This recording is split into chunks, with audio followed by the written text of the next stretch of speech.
Welcome. In this tutorial, I'm going to show you how to share TikTok effects on other users. So if you want to know how I did it, just keep on watching.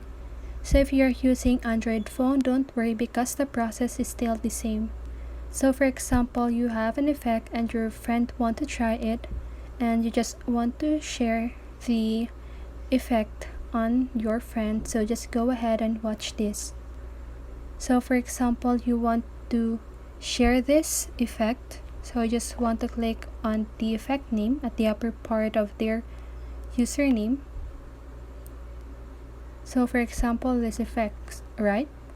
So as you can see here at the upper right corner of your screen, there's an arrow, right? So just go ahead and click on that, and here you can just go ahead and send it to the user.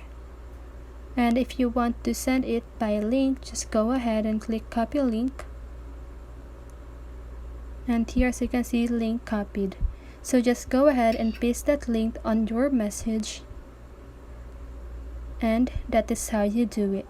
So I hope this video helped you, and if it did, make sure to like, subscribe, and hit the bell notification so you won't miss a video.